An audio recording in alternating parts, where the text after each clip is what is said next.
Perfeito, agora tá. Então, vamos fazer as apresentações aí, né? Com certeza. Então, se quiser, pode começar se apresentando. Tá bom, eu sou o Caio, né? Faço parte aí do grupo é, Astronomia Fins.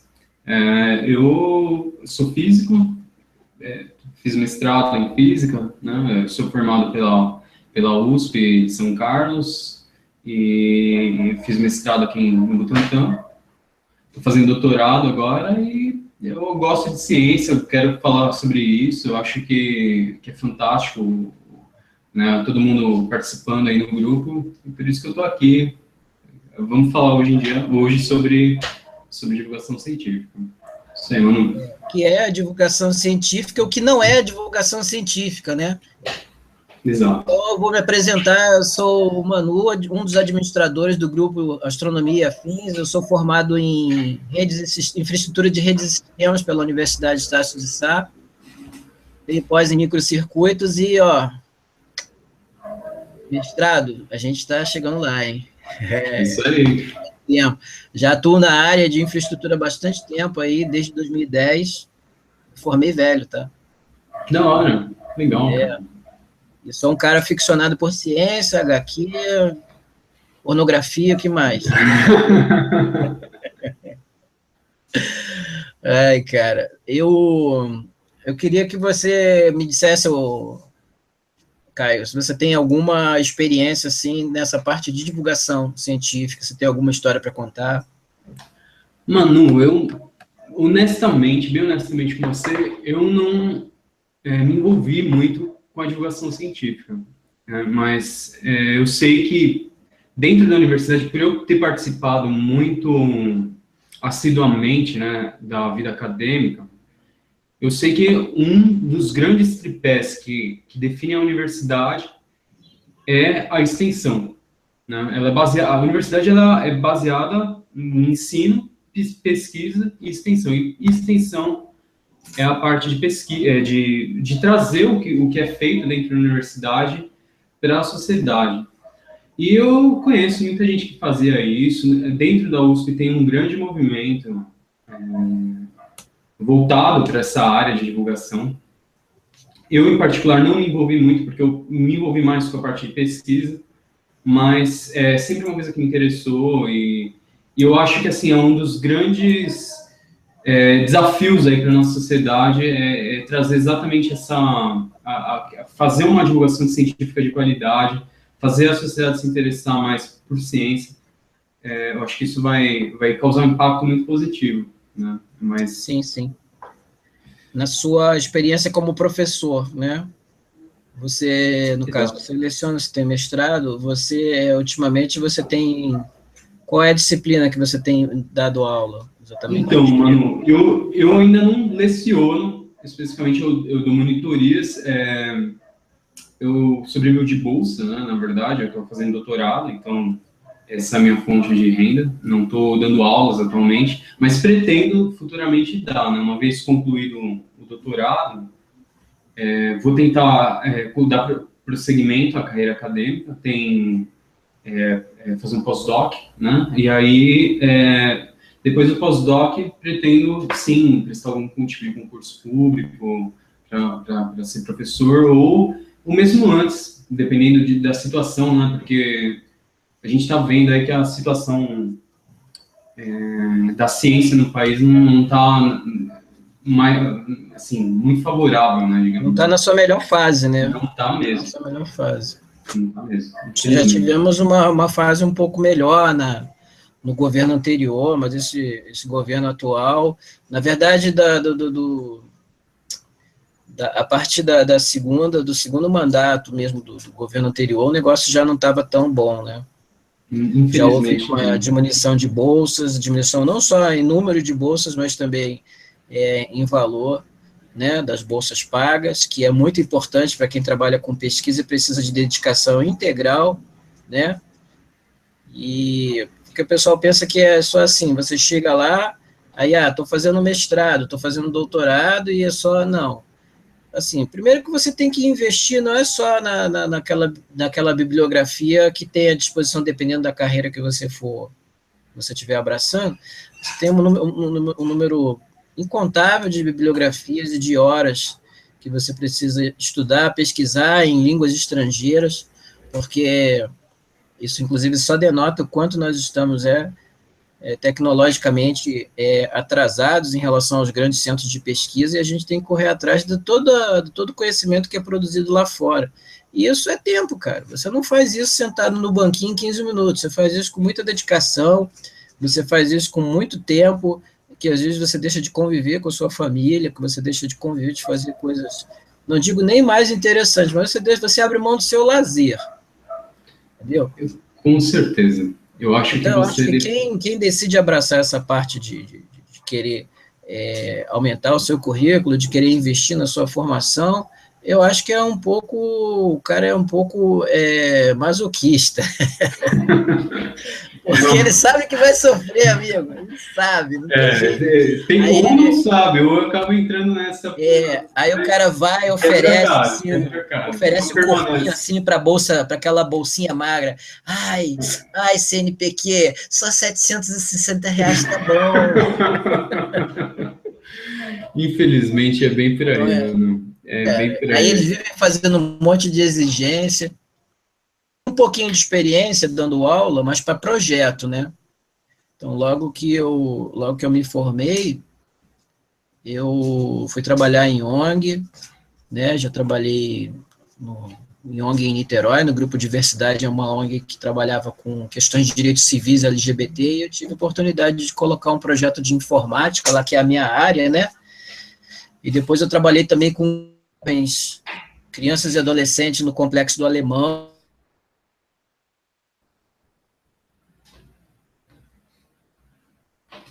Mano, tudo bom?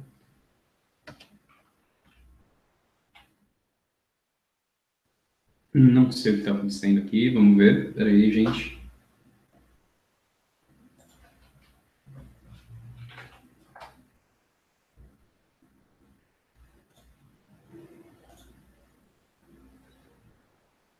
Fazer divulgação científica mesmo, trabalhar com divulgação científica, mesmo que pareça ser pouca coisa, uma pingueira, né, como o pessoal costuma dizer, uma pingueira no balde, como a gente faz lá no grupo de astronomia, mas assim, muita gente já mudou sua visão da realidade estando lá no grupo, né? Muita gente já aprendeu muita coisa e também ensinou quem esteve lá e passou por lá e já saiu, né? Então, eu acho que é um dispositivo válido, quem dera tivessem mais grupos assim que pudessem, né? Inclusive, eu gostaria de falar a respeito disso, mano. Eu acho que, assim, a iniciativa, por parte aí de vocês, de ter criado esse grupo e tá continuamente alimentando, assim, da minha parte, eu sou muito grato. Eu acho que, assim, é uma iniciativa fantástica. Acho que essa coisa, né, da gente ter o contato direto com as pessoas e poder, sabe, passar conhecimento ou receber conhecimento, poder conversar sobre ciência, esse tipo de, sabe, iniciativa aconteceu, eu acho fantástico. E realmente, se mais grupos existissem desse jeito, eu acho que realmente a coisa ia mudar, porque a questão toda é que as pessoas começam a ter um contato maior com aquilo na vida diária, né? Eu acho que a ciência, em parte, ela fica deixada de lado, porque as pessoas, elas veem um negócio assim muito longe, é uma coisa muito distante, mas o grupo ali acaba aproximando. Então, eu acho assim, parabéns, assim, é isso que eu tenho para dizer. Eu acho que nós todos estamos de parabéns, né, porque é um grupo que ele é construído assim, apesar de ele ter alguns administradores, geralmente é a galera mais antiga, né, ele é construído, não existe assim um tutor, ele é construído diariamente com um pouco de conhecimento de cada um. Quantas vezes mesmo eu fico ali ouvindo a galera falar, vocês que são de física, você, o Matheus, né, e tem também lá o Cardoso, então atualmente a galera de física, ela monopoliza aí a cabeçada lá. Não, mas eu acho importante, né? Eu acho importante, né? E, assim, eu aprendo muita coisa com o que vocês falam lá. E é importante também, você que já é um cara que já está assim, então, você já está mais perto do pós-doutorado do que da graduação, do que da licenciatura, correto? Sim. Então, nós tivemos já outros indivíduos com esse grau de conhecimento acadêmico e que eles não conseguiram se afinizar ou por tempo ou por um pouco de soberba também. Então, eles chegavam lá, eu vou fazer o que aqui no meio dessa pirralhada? Porra nenhuma, vou meter o pé. O cara pensava que era um grupo acadêmico. E não é um grupo acadêmico, né? Ali não é para você trocar conhecimento acadêmico. Exato, não é. Tem acadêmicos, mas as pessoas precisam também, que os acadêmicos tenham a facilidade de pegar, e é assim que funciona a divulgação científica. Você não vai divulgar ciência para quem entende ciência. Você vai divulgar... Exato, com certeza. Porra, concordar não é? Você vai divulgar ciência. Na linguagem do cara, né?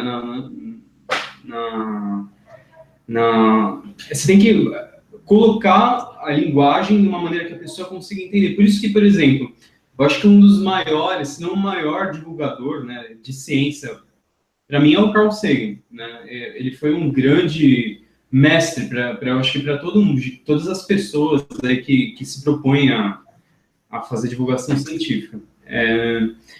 E eu acho que a grande questão, ele falava de ciência, tudo que ele falava é correto e tal, mas para mim a grande questão, aquilo que chamava mais atenção no Carl Sagan, é o fato dele, além de tudo, dele prezar pela né, a coerência científica, mas ele também colocava de uma maneira que tocava o coração das pessoas.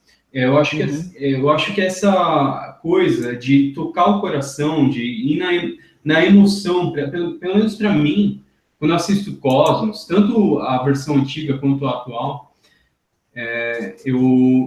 eu assim, fico muito emocionado às vezes, né, por vezes. Eu acho que essa coisa de colocar numa linguagem que vai no coração e faz a pessoa tomar gosto, né, se inspirar naquilo, de certa maneira, é o que leva alguém, por exemplo, a querer se tornar um cientista, né? Então, na verdade, para mim, eu vejo isso, assim, o que eu estou vendo ali no grupo, quando eu abro o grupo e começo a conversar com todo mundo, eu vejo ali um monte de cientista em potencial.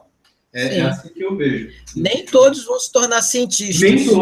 Nem todos. Mas ali, você pode ter certeza. Algum ali, bem provável, vai ter um filho ou uma filha cientista. Sabe por quê? Porque a nossa influência como pais, nós somos influenciadores também. Não sei se você também é pai. Certeza. Ainda não, mas então, provável que você seja, e amanhã você vai influenciar um filho seu, você vai influenciar um amigo, você vai influenciar uma pessoa, né? Uma vez eu parei para tentar explicar para uma pessoa o que era distâncias astronômicas. Olha, a pessoa achava que, por exemplo, aquele erro que as pessoas têm de achar que, por exemplo, digamos, a ufologia é algo muito sedutor, porque vai de encontro primeiro, vai de encontro a todos os nossos anseios de que nós não estamos sós no universo e de que existem coisas maravilhosas por aí e que realmente o ET vem, rapta a vaca, constrói pirâmide, entendeu? O ET é foda, entendeu? Quem não quer ter um amigo foda que nem o ET? Claro. Aí eu fui explicar para a pessoa assim, não é bem assim. As leis da física funcionam de uma maneira que seja muito difícil que nós estejamos... Impossível, não, mas muito difícil. E fiz toda aquela abordagem científica, porque, olha, a pessoa ficou... E ela hoje está no grupo de astronomia. A pessoa ficou maravilhada com aquela explicação, porque nunca ninguém tinha parado para explicar para ela como que a física funciona, entendeu? Por que se você tentar acelerar num campo se tentar acelerar um objeto com massa, você vai interagir no campo de Higgs e você vai ficar colado ali, você não vai conseguir mais sair dali. Então, a ciência, tem algumas pessoas que dizem que a ciência não é para todos. Eu acho que a ciência é para todos, sim. Com certeza. A ciência, ela é para todos. Depende muito da abordagem de como a ciência vai chegar para você, né? Como que as pessoas vão chegar com empáfia, ou elas vão chegar com eu vou ser sincero que às vezes eu tenho empáfia. Eu tenho empáfia porque muitas vezes é o seguinte, principalmente se a pessoa vier com empáfia. Tipo, a ciência não pode explicar tudo. A ciência não pode explicar tudo. Mas a sua crença pode. Então, tá bom. Então, a gente vai começar a construir prédios utilizando só a sua crença, vamos produzir medicamentos a partir só da sua crença, vamos nos comunicar apenas com o poder da... entendeu? Não, cara, eu não quero nem entrar nessa área aqui, que eu estou tentando até evitar de tocar no nome, que eu sei que dá treta. Mas, assim, a pessoa que escolhe, entendeu? Entender o universo a partir de um conjunto de superstições, para mim, eu até fiz essa alegação hoje, ela é cagona, ela é medrosa, ela é preguiçosa, né? Ela tem preguiça de tentar entender as coisas e vai pelo caminho mais fácil, né?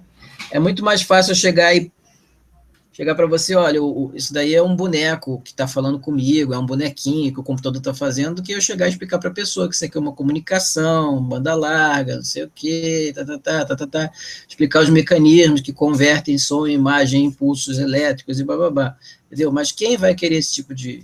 Não entra na cabeça de algum...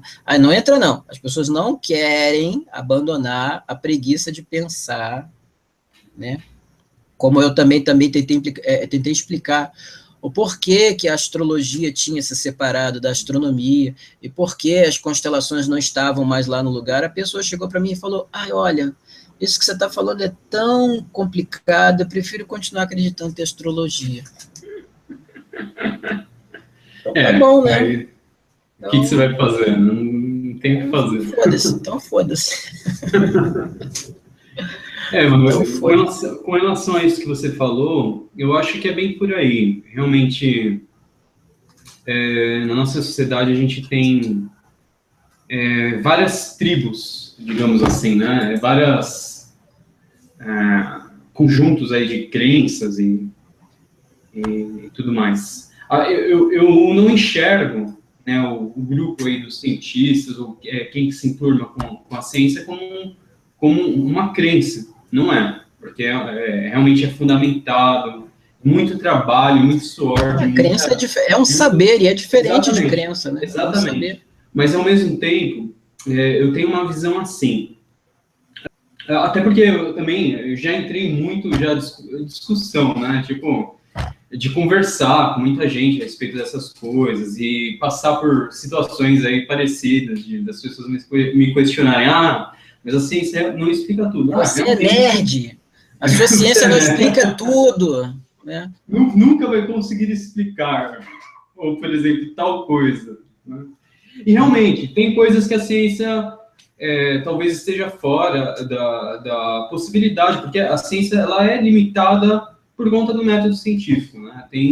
Eu não sou um grande conhecedor, né, a respeito de filosofia da ciência, que já vai entrar nesse mérito, né, do que até onde a ciência vai, até o que ela consegue, porque ela é limitada no escopo de ação dela, né, ela não é uma coisa que vai conseguir tratar de tudo. Mas, assim, qual é o ponto, assim, o que eu queria deixar claro, que em parte é a minha opinião. Infelizmente, eu acho que por conta, né, da evolução e de várias questões, os seres humanos, eles têm essa tendência de se fecharem em tribos, né? De se fecharem em grupos. A gente acaba fazendo isso inconscientemente ou não, né? E eu acho que, por incrível que pareça, não é nenhuma crítica, até porque eu sou cientista, mas eu acho que, assim, as pessoas que gostam de ciência, elas também se fecham numa tribo, né? Sim, também. Se fecham, sim. E a questão toda é que, assim, pelo menos diferente das outras tribos, aí pode parecer um pouco de arrogância ou não, mas eu acho que a diferença entre o tribo da ciência e as outras é que a gente está certo. Entendeu? A gente está certo. Por mais que a gente... Pois é, cara. Foda que a gente está... Sabe por que a gente está certo? Pelo seguinte, ainda vou endossar o que você está falando. Nós estamos certos porque Porque se nós não estivéssemos certos, presta atenção, se nós não estivéssemos certos, o que nós estamos fazendo isso hoje não teria acontecido. Exatamente. Nós isso só está acontecendo porque a ciência está certa.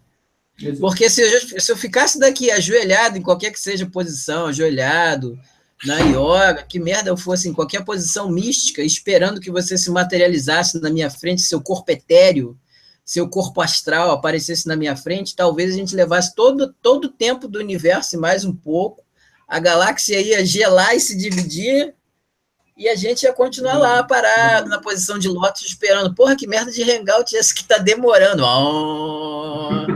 Então, isso significa que nós, né, estamos certos. Estamos certos, com certeza. Estamos certos. A gente tá... E estar certo, olha, não tem nenhum problema de... Porque é o seguinte, uma coisa é você arrogar sem propriedade e outra coisa é você arrogar com propriedade. Arrogar é uma determinação, né, daquilo que você defende. Se você tiver bem consciente de que o que você fala tem uma propriedade e pode ser falseável, você pode arrogar sem nenhum tipo de problema. E quem não gostar, foda-se, tenta provar o contrário. Exato. Essa é a verdade. Entendeu? Até porque é o seguinte, porque assim, a gente fala, não existe tentativa da ciência de provar que o seu misticismo não funciona. Não existe. Agora, quando o misticismo chega e alega que funciona, a ciência vai chegar lá e falar, olha, se você quiser se conectar com o místico, tudo bem. Agora, o problema é que você está querendo se conectar com... E você está querendo tomar o lugar, por exemplo, da farmacologia, né? Você está querendo tomar o lugar da radioterapia, da ultrassonografia. E isso não acontece. Porque não existe nenhum dispositivo científico que queira substituir a experiência mística. Agora, existem vários dispositivos místicos querendo substituir a experiência científica, né? Ou seja, eu não quero entrar onde você está, mas você está sempre querendo botar o pezinho aqui, né? Exatamente. Pois é. Realmente, eu acho que nessa linha de raciocínio, eu acho que isso infelizmente acontece, já vi casos assim terríveis, né, de pessoas usarem, né, da esperança alheia, né, e desconhecimento para fazer... Você conhece o Davi Calazans? Desculpa, não conheço. Você conhece o Davi Calazans? O Davi Calazans, ele é de um canal de divulgação científica que eu acompanho muito, que é o Primata Falante, né, o Davi Calazans. E o que acontece? O Davi Calazans, outro dia, ele fez um hangout e fizeram uma pergunta lá que alguém falou se ele queria fazer um debate com aquele, não sei o que, Feliciano, aquele cara lá que é negacionista do aquecimento global. Sei. Ricardo Felício. Ricardo Felício. Professor da USP. Ele foi no Jô Soares, né? Isso, eu vi aquela entrevista até o final porque eu sou resistente, né? Inclusive eu fiz uma apresentação numa aula de pós-graduação, né, de mecânica e estatística. Eu fiz, assim, fazendo algumas contas a respeito do aquecimento global, umas continhas simples, tal, mas que mostra como o aquecimento global é importante para, por exemplo, manter a temperatura aquecimento global não, né? Desculpa, tem que separar uma coisa da outra. O efeito estufa. O efeito estufa é importante para manter a temperatura da Terra num nível aceitável para a gente sobreviver, né? Mas enfim, eu acabei te cortando, pode continuar. Não, mas nada demais, né? A gente não pode fazer que a estufa esteja sempre estufando, né? Sempre esteja aquecendo. Tem que haver Claro. Não, tem que ter um equilíbrio, né? Tem que ter um equilíbrio. Então, eu voltando à minha linha de raciocínio, mas essa inserção que você fez é importante, falou que o debate não era importante, que o debate só servia para fazer briga de galera, briga de torcida. Assim, eu respeito muito o Davi Calazans, do Primata Falante, que eu acho um dos melhores divulgadores científicos, ele, o Yuri do Eu Ateu também, do Eu Ciência, o próprio Pirula também é um excelente divulgador científico, mas eu vou discordar dele pelo seguinte, por exemplo, que é um grande divulgador científico é o Bill Nye. Ele tem um programa de divulgação científica, The Bill Nye, The Science Guy, Bill Nye, o cara da ciência, né? Ele é um divulgador científico. E nós temos também o Richard Dawkins, que também é um divulgador científico e um militante da causa ateísta. Quando eles se propõem a fazer um debate, na verdade, eles não querem convencer o outro lado a mudar, a se tornar ateu, ou então entender a ciência. O que eles querem fazer é expor a ideia. Você vai ter a oportunidade de ver o cara lá que fala sobre o criacionismo e a Terra plana e a Terra jovem.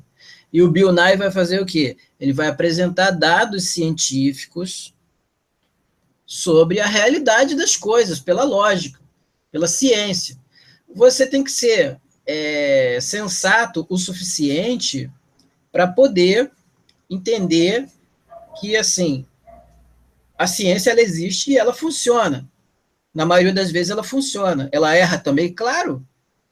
Entendeu? Claro, mas e a ciência, aí, ao contrário de um ser místico que não erra, a ciência ela precisa desse mecanismo da falha. É importantíssimo o mecanismo da falha para que ela possa se apurar, entendeu? Para que ela possa melhorar, para que ela possa avançar. Eu gostaria de saber, pelo menos você que trabalha com pesquisa, qual é o pesquisador que abriria mão do mecanismo da falha dentro da sua linha de pesquisa? Bem, eu não vou falar que seria uma unanimidade e que ninguém gostaria de que esse mecanismo nunca deixasse de existir. Eu, pelo menos, assim, eu acho que assim, esse mecanismo da ciência é importantíssimo. Eu acredito que a grande maioria dos cientistas também concorda, né? Digamos, é uma dificuldade necessária que todo cientista precisa enfrentar, né? Que é ser avaliado. Então, você passa anos fazendo um determinado trabalho, você dedica muito do seu tempo e você precisa ser avaliado por alguém que está entendendo aquilo do seu assunto, né? O que a gente chama de peer review. Então, na verdade, é esse peer review que vai ser o grande mecanismo de falar isso está aceitável, isso não está aceitável, e o negócio ele vai prosseguindo, e pode chegar que pode acontecer por exemplo, você conseguir publicar um artigo, você vai avançando, várias pessoas estão indo na mesma linha, e aí, de repente, chega uma contraproposta que simplesmente descarta aquela linha de pesquisa que você tá seguindo. Então, na verdade, é normal. É assim que a ciência funciona. E, no fundo, tudo a questão, né, da publicação, mas é assim que a ciência vai funcionar. Eu me lembrei agora de um lance muito interessante aqui, sobre essa questão da importância do mecanismo da falha na ciência. A própria radiação de micro-ondas de fundo, ele foi uma evidência conseguida a partir do mecanismo da falha, em que os cientistas, tentando retirar um ruído de um equipamento de comunicação, descobriram que esse ruído era uma radiação. Você lembra disso? Você lembra disso? Sim, sim. Então, eu não lembro aqui o nome dos cientistas, mas é fácil de fazer uma pesquisa e conseguir ver aí. Os caras eram engenheiros de comunicação, se não me engano, da AT&T ou da Bell, e estavam montando um equipamento de comunicação, e à primeira vista eles pensaram que era cocô de pombo, mudaram a antena de lugar, entendeu? Limparam a antena, e para onde eles apontassem tinha uma estática, né, persistente no fundo, e eles descobriram que essa estática estava por todo o universo, que era a estática do espectro eletromagnético de micro-ondas, que era resíduo, né, da singularidade da expansão do universo pelo chamado, né, por assim dizer, do Big Bang. Outra coisa, uma outra história também que é super famosa, né, é a questão do éter. Eu também acredito que você já tem que falar. Essa é clássica, né? Essa é a mais clássica de todas. Eu acredito que a maior parte do pessoal também já deve conhecer, mas não custa a gente lembrar também. Eles estenderam tudo que era interferômetro possível para poder Exatamente. O Michelson, ele passou... Não, exatamente. Não, é basicamente isso, né? A gente, se tinha ideia de que por conta, né, do fato de toda onda, pelo menos até aquele momento que se conhecia, ela se propagava dentro de um meio. Então, quando você tem uma onda, né, ela vai seguir uma equação de onda, e aí nessa equação de onda vai ter uma velocidade, que vai ser a velocidade de propagação da onda, nessa equação, e só que ela sempre, a velocidade de propagação da onda num determinado meio, né, e aí por conta disso, o pessoal se questionou quando eles descobriram o Maxwell, ele deduziu que a luz é, né, na verdade, uma onda eletromagnética. Ele encontrou lá a velocidade da luz, C, né, que era a multiplicação da constante permissividade no vácuo e a permeabilidade magnética. Então, ele descobriu que era aquilo. E aí, mas em qual meio? Qual que é o meio que a luz se propaga? Né? Aonde que é o meio que a velocidade é C? Né?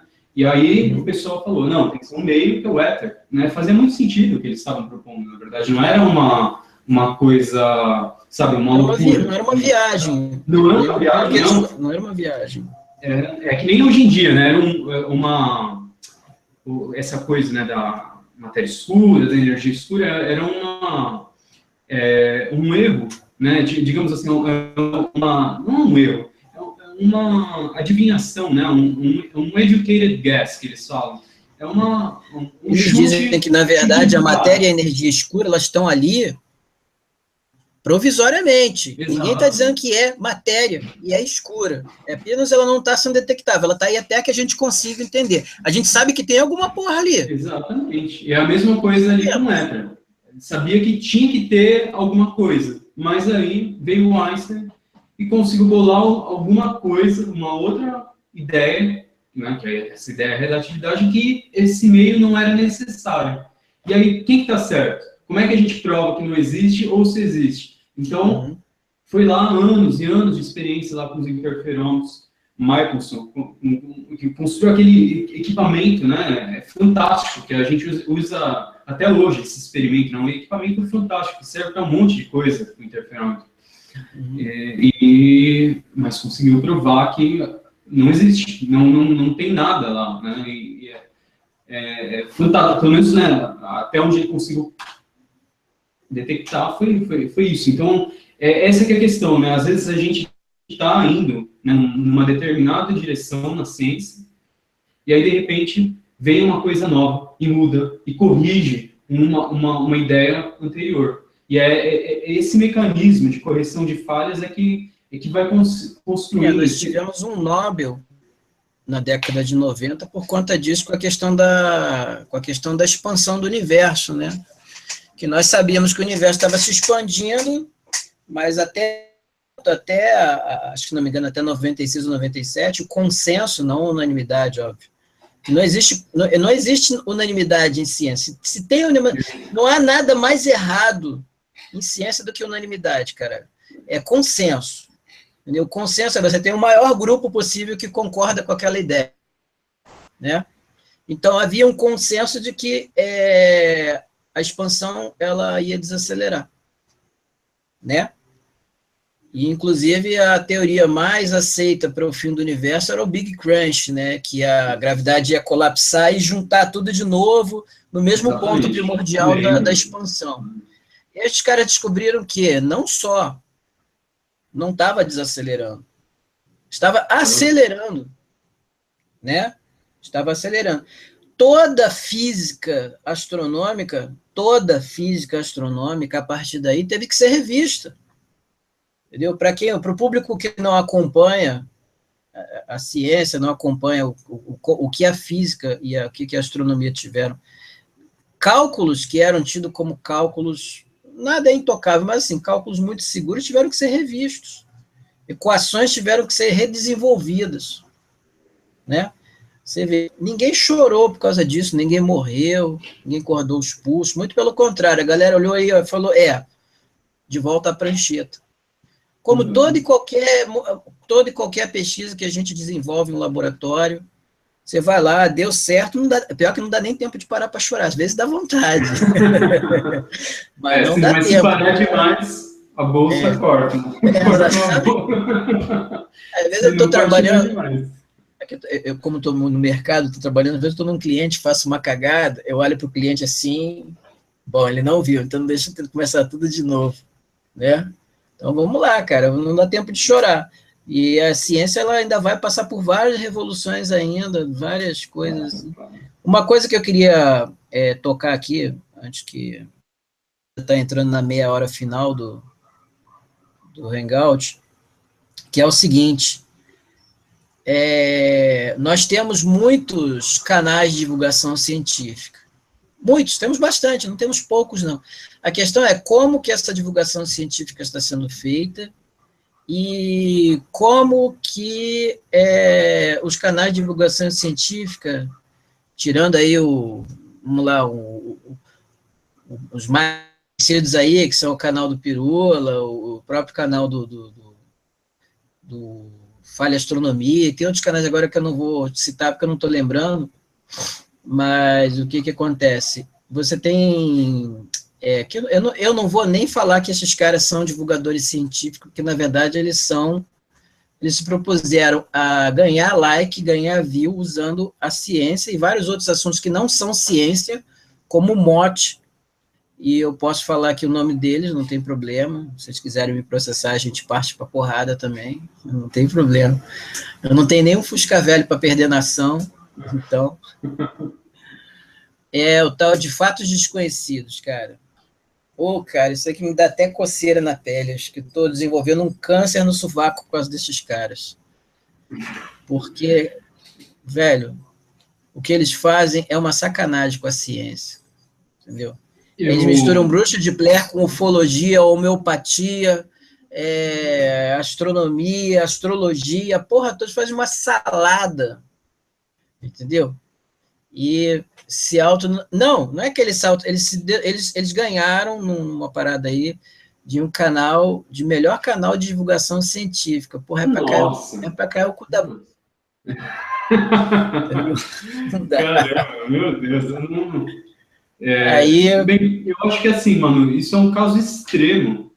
Deve ser um caso extremo. Desculpa, eu não acompanho muito, né, a divulgação científica que é feita, pelo menos, né, no Brasil. Eu acho que, com exceção aí de alguns canais que você citou que realmente são muito bons, o do Pirula, né, isso daí eu já assisti bastante, já. Tem alguns outros também que eu não me lembro. Minuto da Astronomia, tem vários canais muito legais.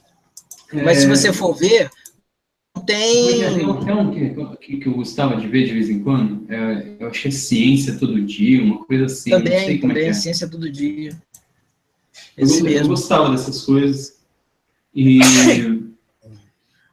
assim... Space Today, cara. Space Today. Sérgio Sacani. Enfim, eu acho que assim, é um caso extremo do que está acontecendo na divulgação científica, no jornalismo científico de modo geral, né? Eu acho que o que acontece, né? Hoje em dia, você fica refém do like. Você é refém do like, você é refém de conseguir mais views, né? Até porque essas coisas, né? Esses canais, eles se sustentam através disso, né? Pelo menos os maiores, né? Eu não sei até que ponto os YouTubers, eu acho que não se sustentam porque não deve dar para ganhar vida com isso, mas com certeza boa parte desses canais de divulgação, eles se sustentam fazendo esses, digamos, clickbaits, né? Então, coloca lá uma chamada megalomaníaca, assim, né? Exatamente. Como colocar, aí desperta a curiosidade da pessoa, aí você vai ler o artigo, não é nada daquilo que você leu, né? Na chamada, ou é uma coisa meio, sabe, sem pé nem cabeça. Então, deve ser uma coisa que é um caso extremo desse tipo de coisa que eu vejo muito, né? Às vezes, na minha timeline no Facebook tem muito clickbait que eu fico... já nem me preocupo mais com isso, mas não é todo mundo que consegue, né? E eu acho que, além de tudo isso, né, você tem do fato de você ter todos esses canais, você precisa separar. Eu acho que as pessoas precisam ter claro o que é jornalismo científico do que é uma publicação científica de fato, né? Então, você tem coisas que são para sabe, divulgar para massa, e aí muitas vezes acabam fazendo chamadas apelativas, né, do tipo aliens, né? Então, por exemplo, eu acho que há alguns anos atrás teve aquela coisa, aquele sinal que estava sendo captado de alguma estrela, que parecia que tinha era um sinal muito esquisito, parecia que tinha um monte de coisa na frente dessa estrela. Eu não sei, teve várias chamadas assim, falando que era uma mega estrutura alienígena cobrindo a estrela, né? De uma civilização nível 2, nível 3. Então, a estrela de tal da esfera de Dyson, né? Na tal da estrela de Debye. Exatamente isso aí. Exatamente. E aí, o que sabe, você precisa ter essa separação. Então, jornalismo científico, ele é feito para capturar a atenção da massa. Mas tem as publicações científicas que, quando você vai ler, elas são muito cuidadosas. Acabam sendo muito cuidadosas nas colocações, acabam sendo usando um vocabulário diferente, né, cara? Eu tô aqui, gente, só um minutinho. Eu tô aqui, mas já vou falar com vocês aqui, que eu tô terminando um hangout aqui, tá? Vamos lá, continuamos. Mas eu tô entendendo o que você está falando. Não. Mas é isso, é basicamente isso. Né? Vou abrir uma janela aí no que você falou. Vamos lá, vou ler um negócio bizarro aqui, porque hangout também é bizarrice. Vamos lá, para a gente se divertir um pouco, para não ficar um negócio muito sério. Vamos lá. 7 buscas no Google que você jamais deve fazer, se quiser. Isso é uma das chamadas do Fatos Desconhecidos. O que aconteceria se uma baleia te engolisse vivo? Até que foi bem. Aqui, outra aqui, ó. 5 raças alienígenas que estão brigando pelo controle da Terra. Hitler não morreu. E se for verdade?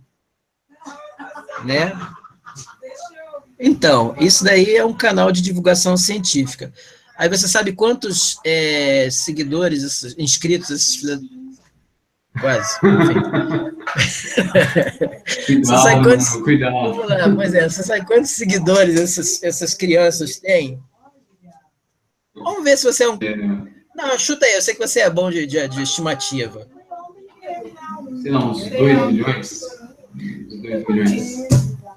Pois é. Você chutou alto?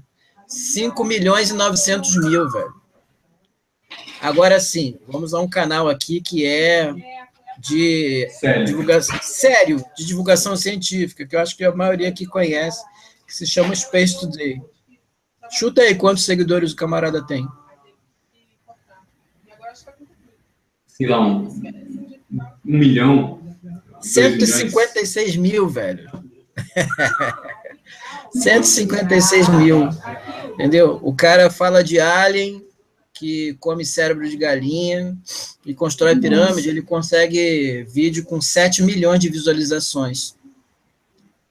Se o Fatos Desconhecidos fizer um canal sobre a mega estrutura alienígena, eu vou até fazer essa pesquisa aqui, ó. Fatos Desconhecidos, mega estrutura, vamos lá, mega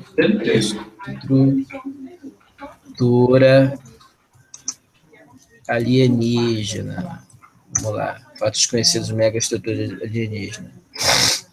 Bom, deu 0. Eu também estou fazendo aqui simultaneamente a pesquisa. Vamos lá. Esfera de Dyson. 300 mil, 240 mil, entendeu? Esses são 379 mil, 284 mil. Esses são aqui, ó, estrela de Dyson. Então, nesse canal, você consegue todos os mais de 250 mil. Quando o Sérgio Sacani faz um vídeo, né, sobre a esfera, sobre a estrela de Deb, né? Ele consegue 8 mil, 6 mil, 7 mil. Então, eu acho que assim, a gente não pode jogar isso só nas costas da galera que está fazendo pseudodivulgação, ou pseudodivulgação pseudocientífica, né? Porque eles estão vendendo o peixe deles. Eu acho que a gente tem que ver que nós também, como divulgadores científicos, nós estamos falhando em fazer chegar a informação até onde ela deveria, da maneira que deveria. Eu acho que isso aí também é culpa nossa, porque se você jogar na busca assim, física quântica, você vai ter 20 canais que falam que a física quântica é algo que tem que ser sentido pelo coração e pelo espírito, e a física quântica é a maneira dos anjos se pronunciarem sobre o universo, e você vai ter 20, 30 canais que falam sobre isso, e você vai ter lá 2, 3 canais que tentam explicar, né? Ou pelo menos tentam, né? Explicar seriamente, né? E eu vou te falar, a explicação séria, a realidade é chata, mas é a realidade, entendeu? Eu sei que é muito mais divertido. Eu me lembro quando eu era criança, era muito mais divertido olhar para o céu e ver uma estrela cadente e dizer que era um alien se aproximando da Terra do que propriamente dizer que aquilo ali era só um meteoroide, um fragmento que poderia ser assim, do tamanho desse parafuso aqui que estava em entrada, né? E o pessoal fala reentrada, porque na verdade está em entrada na atmosfera. Que ele estivesse reentrando, significa que ele já tinha entrado e saído e voltado, né? Eu acho que existe, inclusive, dentro da nossa divulgação científica, a gente fala em algumas coisas que a gente tem alguns cacoetes, por exemplo, reentrada, a atmosfera, ele está reentrando na atmosfera. Não, amigo. Então, como que ele conseguiu sair? Se você me explicar como que ele conseguiu sair, aí joinha para você, ó, isso aí, reentrada, mas não é reentrada, é um objeto vindo do espaço entrando na atmosfera, né? Então, eu acho que, assim, jogar só nas costas do fato desconhecido, eu acho que é um pouco, aí sim, é um pouco de pedantismo da nossa parte, a gente tem que também dar a mão à palmatória e também tentar entender por que nós estamos divulgando a ciência de forma tão deficiente, né? Eu quero acreditar que é isso, não quero acreditar que a maioria da humanidade é boçal, que eu acho que o ser humano ainda tem jeito, eu sou otimista. Eu acho que, com certeza, nós somos inteligentes, eu acho que é realmente a forma como está sendo feito, né? Por que você tem, por exemplo, uma série como Cosmos, que de repente influencia tanta gente a conhecer sobre ciência, né? Você vê lá, mesmo esse remake que foi feito agora em 2014, Neil deGrasse, sabe, você vê, atingiu a massa. Olha, eu vi o Neil deGrasse tentando explicar para uma dessas celebridades, uma cantora, eu acho que era a Katy Perry. Katy Perry chegou já com aquela ideia igual, não sei se você chegou a ler aquele livro do Carl Sagan, O Mundo Assombrado pelos Demônios. Não, mas eu tenho muita vontade. Está lá no Drive? Não, está no Drive, uma hora você vai chegar lá. Você ainda tem o benefício de que você está fazendo pesquisa científica, você está com outro foco. Né? Desculpa, inclusive eu acho que é uma grande lacuna na minha formação. Eu precisaria conhecer mais a respeito dessas coisas. Olha, eu vou te absolver em nome da ciência.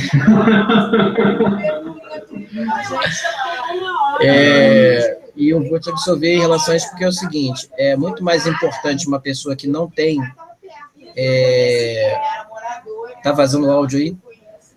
Então um pouquinho, mas está tudo bem. Se quiser, eu posso tentar diminuir aqui. Não, tá bom.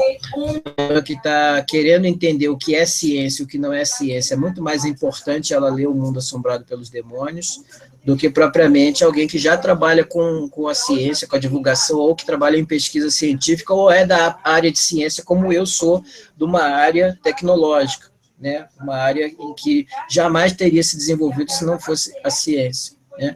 Então, o Neil deGrasse, ele tem um talento para sacerdote, velho, porque ele explica para ela de uma maneira magistral. Um divulgador científico tem que esclarecer. Ele não vai para lá rir, porque ela acha que a astrologia é o que norteou a vida dela até o momento.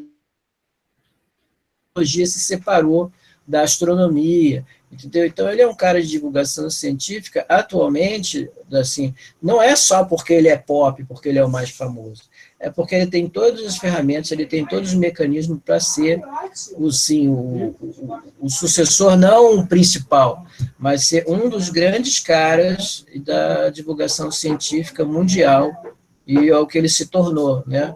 Tanto que, inclusive, eu e minha esposa, a gente está numa visita aos Estados Unidos, e eu falei, cara, eu não posso deixar de ir aos Estados Unidos e não ir conhecer esse camarada. Eu me recuso nos Estados Unidos e não, pelo menos, não conhecer o instituto, o museu que ele é diretor. Isso aí é um fato, né, que eu já coloquei aqui.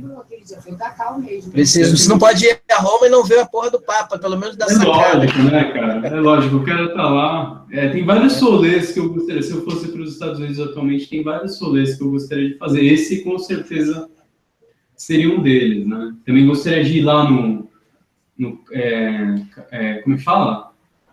Cabo Canaveral? O Cabo Canaveral o Cabo Canaveral é na Flórida. Exatamente, eu gostaria de no Cabo Canaveral ver um lançamento de algum daqueles foguetes também, principalmente um pouso lá. O da NASA, né? Ver aquelas paradas lá, aqueles. Exato, deve ser fantástico. Tem que ir, cara, tem que ir. Teve uma menina aqui no grupo que ela estava em Houston. Ela já até saiu do grupo porque ela não estava participando. Ela estava fazendo um mestrado em engenharia, esqueci até o nome dela agora. E assim, ela mandou altas fotos lá do museu da NASA em Houston. Que legal. Porra, assim, os módulos, o módulo mesmo o módulo que trouxe os astronautas da missão Apollo, aquele que foi recuperado pela Marinha, não é a réplica, não, é o original. Entendeu? Original. Aquele que acoplou lá a Águia, o módulo Águia, era o Águia e tinha outro módulo, agora eu não me lembro, porque eu tô ficando velho e tô esquecendo as coisas. Mas deve ser fantástico você chegar lá e, porra, maluco, aí. Os caras foram pra Lua naquela merda. Você olha para aquilo ali, parece até aquelas charretes. E os caras, porra, saíram da costa leste para a costa oeste, enfrentaram um frio, índio, doença, lobo naquela porra. Então, eu acho que eu não posso ser arrogante dessa maneira, nesse ponto, e chegar a dizer que a humanidade não tem seu valor, que a humanidade não tem mais jeito, que vem meteoro. É lógico que no momento assim de desespero, você pensa, né? O momento já diz tudo, momento de desespero, você pensa assim, cadê a porra do meteoro que não vem, cara? Mas assim, é tipo uma catarse, você se desabafa, né? Mas acho que a humanidade, ela tem ainda muitas contribuições para dar. O ser humano tem muitas contribuições para dar, né? Principalmente aqueles que levam a humanidade a reboque, que são os cientistas. Eu espero que a gente consiga chegar e como é que fala? Conseguir construir um futuro melhor, mano. Eu acho que um futuro mais luminoso, mais iluminado, digamos assim, vai passar por isso. Vai passar pela humanidade desenvolver. A humanidade, e quando eu digo humanidade, eu digo a sociedade, de uma maneira um pouco mais geral do que está sendo hoje, desenvolver um pensamento mais crítico, desenvolver um certo respeito por esse conhecimento que está sendo desenvolvido, né? Não só um respeito, mas também buscar compreender dentro da medida do possível, como você mesmo falou, você que já tem, inclusive, muito mais experiência, eu acho que com divulgação científica do que eu, mas eu acho que vai passar por isso, e eu acho que nós, se a gente conseguir sobreviver nas próximas centenas de anos, vai ser devido à evolução da ciência, vai ser devido à evolução da tecnologia e aquilo que a gente consegue trazer aí. Você gosta de série, não gosta?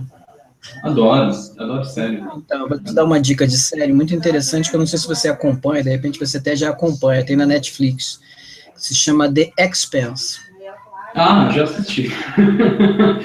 Às vezes eu até assisto um episódio aqui e ali, eu adoro, cara, eu adoro. Então, para quem está vendo, a gente não sabe o que é The Expanse, depois eu vou até botar aí, quando o vídeo subir para o YouTube, vou colocar o link aí para a galera poder baixar os episódios, que é simplesmente o seguinte, é a visualização da humanidade 200 anos ou 300 anos no futuro, né? E a humanidade, ela colonizou o sistema solar, colonizou Marte, colonizou os planetas anões e os asteroides do cinturão de asteroides. Que cinturão é aquele mesmo? Kuiper não. Eu acho que é o de Kuiper, porque o de Oort é muito longe. Então, mas... Não, Kuiper não, desculpa. Não é o Kuiper. O Kuiper é o que fica depois. Tem Oort Cloud. O Oort Cloud, ele fica depois do cinturão de Kuiper. Então, não. Aqui, mas tem um cinturão de asteroides entre Marte e Saturno. Júpiter. Cinturão. Júpiter. Qual que é o nome desse cinturão de asteroides? Tem o cinturão de Kuiper. Então, eles colonizam vários... Né, eles colonizam o sistema solar. A Terra não é mais o único planeta habitável pelo ser humano. E não pode ser. Assim como a África não foi o único continente que os seres humanos, né, que os primatas superiores conseguiram. Eles se disseminaram pelo resto né, das outras placas, pelos outros continentes. Nós tivemos vários primatas que evoluíram a partir de um ancestral comum, e eles não ficaram concentrados na savana. Eles foram para a Europa, foram para as Américas, atravessaram, evoluíram. Então, eu acredito que nós estamos agora, assim, mais ou menos nessa mesma etapa. Nós precisamos evoluir, porque se o ser humano não tivesse evoluído, se ele não tivesse migrado, se ele não tivesse se expandido, ele teria morrido. Exato. Ou era isso ou era a morte, velho. Ou era a morte. E nós estamos realmente eu acho que na mesma posição, acho que talvez tem vários ramos aí da ciência, né, o pessoal, né, que trabalha até com modelagem de sistemas, modelagem ecológica, né, de sistemas de população, talvez possa falar um pouco melhor a respeito disso. A gente acha que muitas vezes uma população está indo bem, né? Por exemplo, uma população animal, ela está indo bem, está com uma população razoável, só tem uma pequena queda e, de repente, desaparece tudo isso. Muitas vezes a gente consegue prever através de métodos numéricos. Exatamente. Também. E é a mesma coisa agora. Eu acho que a gente está nessa fase, a gente precisa expandir. Nós somos uma colônia aí de bactérias que já tá começando a entrar numa fase aí já de morte, né? Precisamos entrar...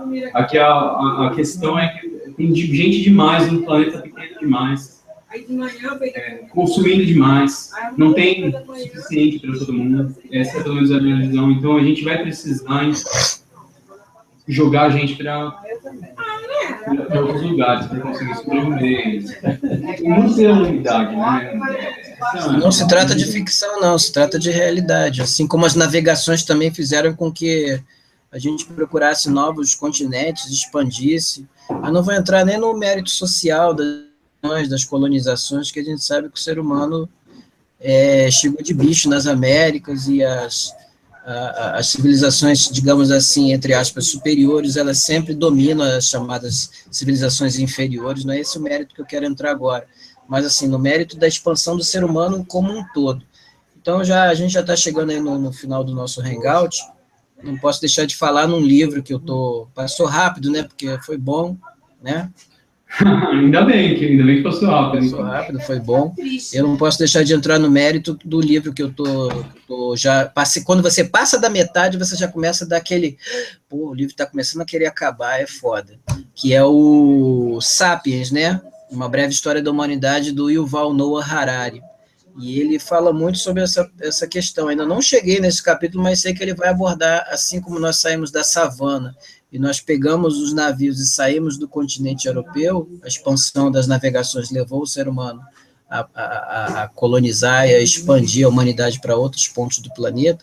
Em algum momento nós vamos precisar sair daqui do nosso planeta e levar a humanidade para outros pontos do sistema solar. Aí, a partir do sistema solar, a gente vê como é que vai ficar. Eu não vou estar vivo mais para ver isso, mas, assim, eu não sou o cara que vai fechar os olhos e dizer, isso nunca vai acontecer, não sei. Não sei se vai acontecer. Então, eu deixo como dica de leitura para quem quiser saber aí o que é a humanidade, para voltar a ter fé na humanidade, os Sapiens, do Yuval Noah Harari, né? Uma breve história da humanidade. E, assim, essa é a consideração final que eu queria fazer. Então, assim, também para concluir minha parte, mano, só a primeira coisa que corrigi, só falando, né, o cinturão de asteroides que fica entre Marte e Júpiter se chama cinturão de asteroides, pelo menos aqui, segundo o... Vamos batizar ele, então, pô. Cinturão de Sagan. Outra coisa também, realmente eu concordo aí com tudo que está sendo dito, né, espero algum dia, né, que a gente consiga sair desse planeta. Talvez você esteja vivo aí se o Elon Musk estiver certo, né, com as previsões dele, quem sabe. Eu sou fã do Elon Musk, sou fã dele. Então, todos somos, né? Temos que ser céticos, manter um ceticismo razoável, mas sim, somos fãs. E também para concluir, eu acho que, assim, basicamente, se você tem algum interesse em ciência, procure grupos como o Astronomia Afins, porque lá você vai ter a oportunidade de entrar em contato com pessoas que gostam da mesma coisa, né? Então, eu acho que assim, a grande questão é tente entrar em contato com pessoas que já têm esse conhecimento, que a gente vai tentar desenvolver essa coisa, esse raciocínio crítico dentro de você, né? Basicamente isso aí. Desculpa aí qualquer coisa, mano. Nada. Perfeito. Acho que foi o melhor hangout de todos, porque foi o primeiro. Foi o primeiro, cara. Então, vou pedir, se você quiser se você já quiser encerrar, pelo menos... Não, mas você faz o seguinte, encerra a transmissão, mas fica online aí para eu trocar uma ideia com você em relação aí à questão da edição aí depois. Perfeito. Deixa eu... Tira do ao vivo aí. Falou, pessoal.